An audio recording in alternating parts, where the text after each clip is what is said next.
Hola a todos y bienvenidos una vez más a Retro House, la casa donde el retro nunca muere. En nuestro episodio anterior habíamos cubierto un poco sobre Ninja-kun Majo no Boken, un juego que marcó época en Japón, y si están interesados en saber un poco más, el enlace para este video está en la descripción. Como mencioné en dicho video, Jaleco tenía los derechos exclusivos para desarrollar las versiones caseras. Aprovechando un poco las áreas grises y las buenas relaciones con UPL, desarrollaron un spin-off conocido como Ninja Yayamaru-kun. En teoría, Yayamaru es el hermano menor de Ninja-kun.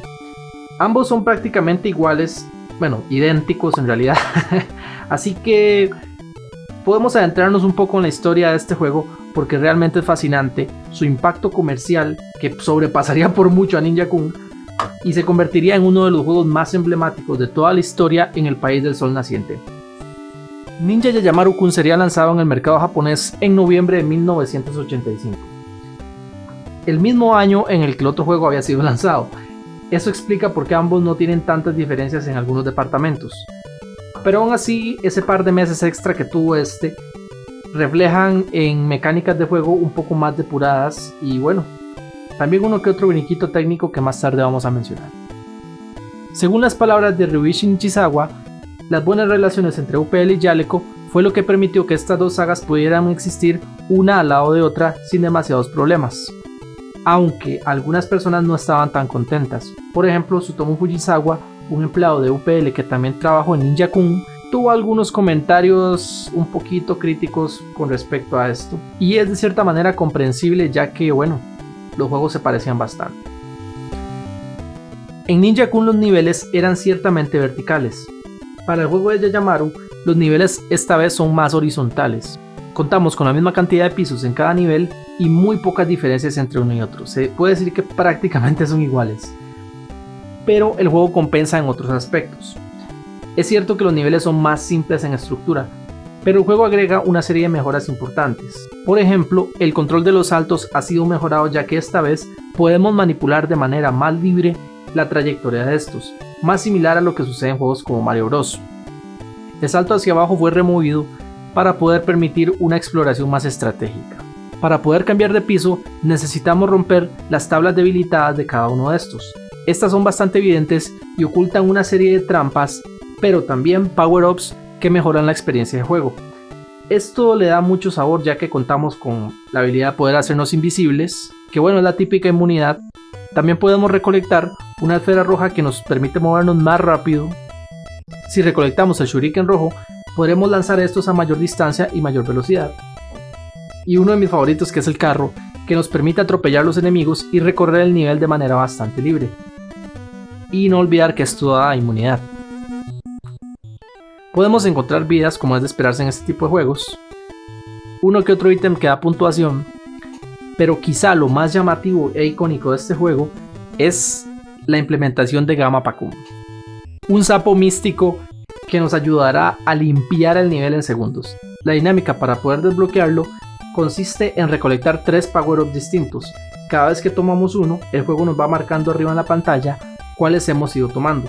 Cuando tomamos el tercero, no importa el que sea, Gamma Pakun va a aparecer, el nivel se pone de color negro y podemos recorrerlo de un lado al otro, los enemigos quedan completamente paralizados y podemos devorarlos. Es increíble, la música bastante buena también.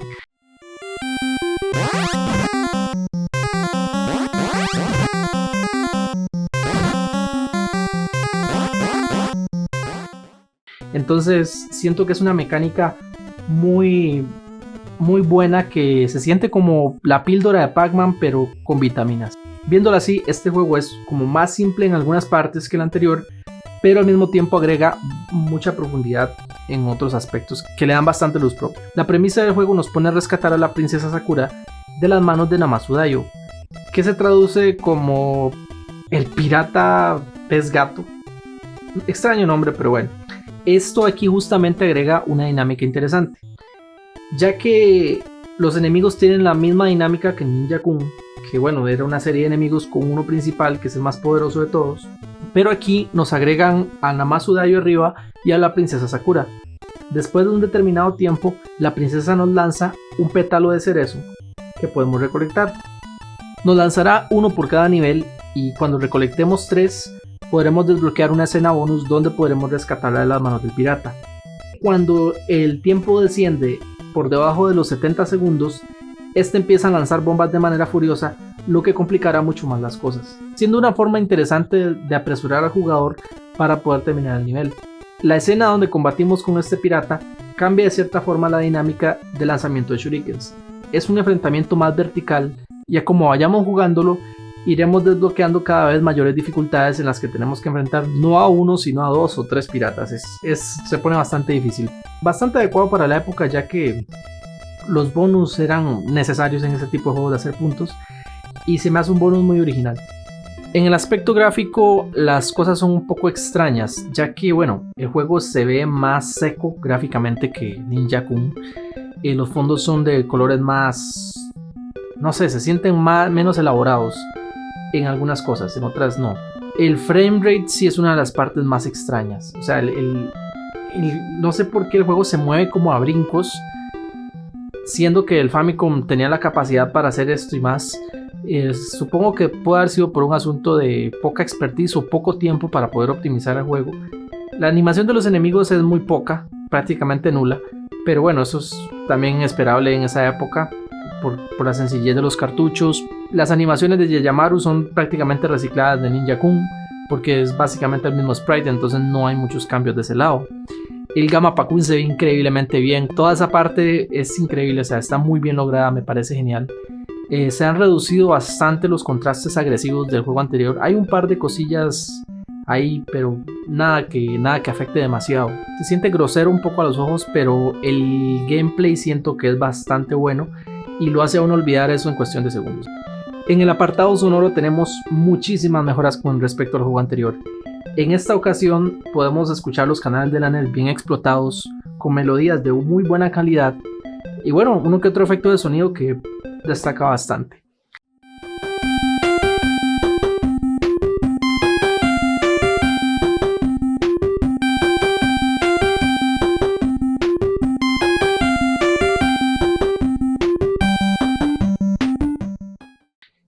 Quizá una de mis quejas sería que hay un glitch en la batería de la melodía principal del juego, que depende de dónde suenen ciertos efectos de sonido, interrumpe la batería y hasta el siguiente loop de la canción esta va a intentar sonar, pero si otro efecto vuelve a sonar la interrumpe. Es algo extraño, pero vean lo que pasa.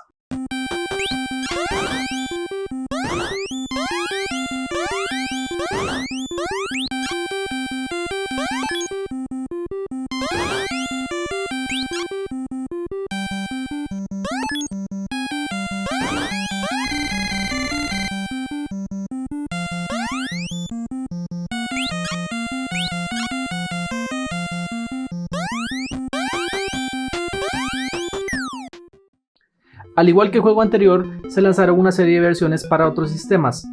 En este caso la versión de MSX se me hace llamativa porque tiene unos factores que lo diferencian de manera positiva y negativa al mismo tiempo. Es muy raro. Los enemigos se desplazan de manera muy fluida, lo que es agradable a la vista. La música no es mejor que Famicom, pero tiene un estilillo bonito. Vamos a escucharla.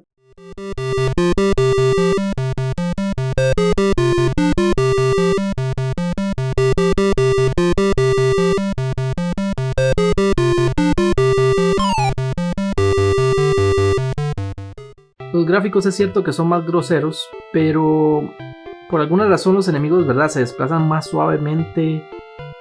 La pantalla también se desplaza a golpes, pero por ratos no. Es extraño, pero todos los power-ups están intactos. Y bueno, la verdad que para la máquina es una versión bastante respetable, así que pueden probarla, ya que en características no se siente recortada y en el apartado técnico, bueno, se hizo lo que se pudo, supongo. Otra que me parece muy importante mencionar es la versión para Versus Arcade. En esta tomaron la versión de Famicom y prácticamente no cambiaron nada, excepto que pudieron optimizar el juego o quizá el hardware tenga algún agregado que mejore las cosas, ya que el movimiento del juego se siente más rápido, pero por todo lo demás el juego es idéntico a la versión de Famicom. Entonces, si tienen una oportunidad, pueden probar esta versión, que la verdad se me hace bastante buena. Es una pena que no esté disponible en la mayoría de las plataformas donde esta está actualmente, ya que casi siempre la que encontramos es la de Famicom y no la de BBS. Como mencioné anteriormente, el juego tuvo un impacto cultural bastante grande en Japón, logrando insertarse en más de 1 millón de hogares allá.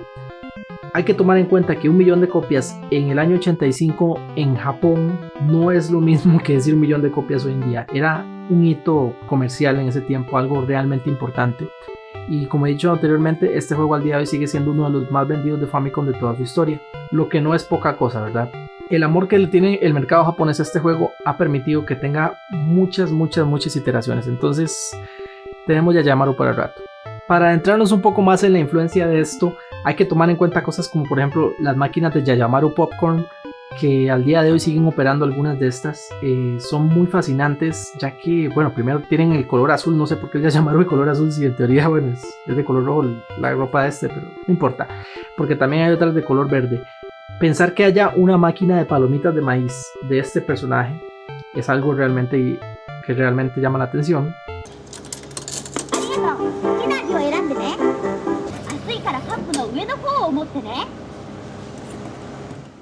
También, bueno, cosas como un musical, aunque no lo crean.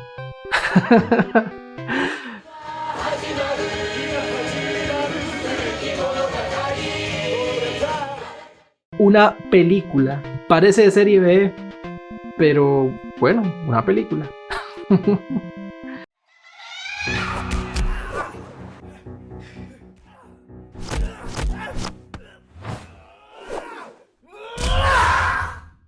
Como es de esperarse, uno que otro manga por ahí, reediciones y ports para cuanta cosa haya. Tanto es así que incluso en el servicio de NES Online se puede encontrar este juego, siendo uno que jamás fue lanzado oficialmente en América hasta el 2007, creo, en el Wii. O sea, pensar que este juego tuvo este éxito, esta representatividad y la confianza que tienen varios licenciatarios en este, habla mucho del impacto que tuvo.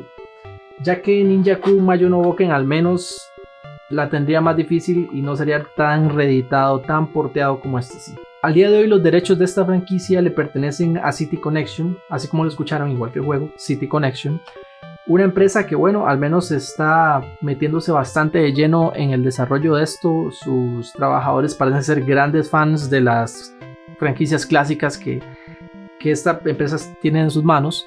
Así que, bueno, me parece un buen lugar para aterrizar. Por fortuna, de verdad, este port de Famicom es bastante fácil de encontrar, tanto en su versión original, en la consola virtual de Switch, en alguna que otra recopilación que ha salido.